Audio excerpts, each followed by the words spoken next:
श्री राधे कृष्ण।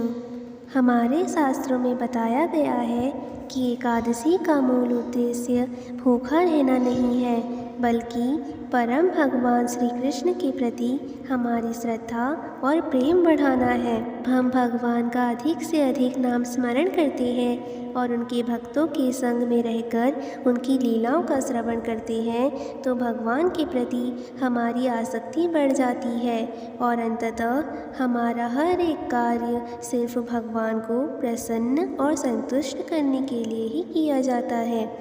ऐसे भक्ति भाव को बढ़ाने में एकादशी जैसे व्रतों की मुख्य भूमिका होती है। हर एकादशी के व्रत का पालन बड़ी निष्ठा और श्रद्धा से करना आवश्यक होता है। आज हम ज्येष्ठ मास के कृष्ण पक्ष में आने वाली अपरा एकादशी के बारे में चर्चा करेंगे। एक बार युधिष्ठिर महाराज श्री कृष्ण से याचना करते हैं कि वे उन्हें विस्तार पूर्वक ज्येष्ठ कृष्ण पक्ष में आने वाली एकादशी के बारे में बताएं। ये सुनकर श्री कृष्ण कहते हैं कि इस प्रश्न के उत्तर से पूरे जगत का मंगल हो सकता है। वे बताते हैं कि जो एकादशी है वो बहुत ही सुंदर वरदान प्रदान करने वाली है। ये अपरा एकादशी अपार धन देने वाली एकादशी है। जो व्यक्ति इस व्रत का पालन करता है वो पूरे संसार में प्रसिद्ध हो जाता है। व्रत के प्रभाव से ब्राह्मण हत्या, दूसरों की निंदा, दुराचार आदि सब पाप दूर हो जाते हैं। यहाँ तक कि परस्त्री गमन, झूठी गवाही देना, झूठ बोलना, इस तरह के घोर पाप भी नष्ट हो जाते हैं। भूमि से भाग जाने वाला क्षत्रिय, गुरु की निंदा करने वाला शिष्य, ऐसे पापी व्यक्ति भी अगर इस अपरा एकादशी का पालन कर ले तो वो आध्यात्मिक लोक में जाने के अधिकारी बन जाते हैं। पुष्कर नदी में कार्तिक पूर्णिमा में स्नान करने से और गंगा नदी में पितृ को पिंडदान करने से जो पुण्य मिलता है वही पुण्य अपरा एकादशी का पालन करने से भी मिलता है।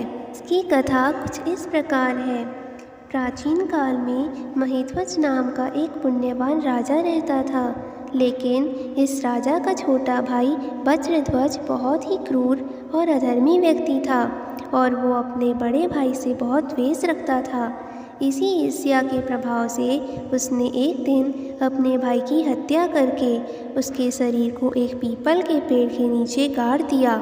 काल मृत्यु के कारण राजा प्रेत आत्मा के रूप में उसी पीपल पर रहने लगा। एक दिन अचानक धौम्य नामक ऋषि इस स्थान पर से गुजर रहे थे। उन्होंने उस प्रेत को देखा और अपने तपोबल से समझ गए कि क्या कारण से इसे प्रेत बनना पड़ा। करुणामय होकर उन ऋषि ने उस प्रेत को वृक्ष से नीचे उतारा और उसे परलोक विद्या का उपदेश दिया।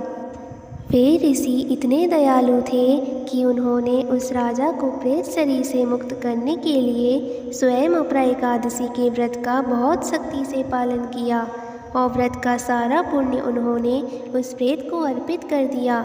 इस पुण्य के प्रभाव से राजा महिध्वज जी की प्रेत योनि से मुक्ति हो गई। ऋषि को धन्यवाद व्यक्त कर राजा दिव्य देह धारण कर स्वर्गलोक चले गए। तो आप भी इस एकादशी के व्रत का पूरे निष्ठा और श्रद्धा से पालन करें, अन्न का सेवन ना करें और पूरे दिन भगवान के नाम का अधिक से अधिक जाप करें। अपरा एकादशी की आप सभी को हार्दिक शुभकामनाएं। राधे राधे।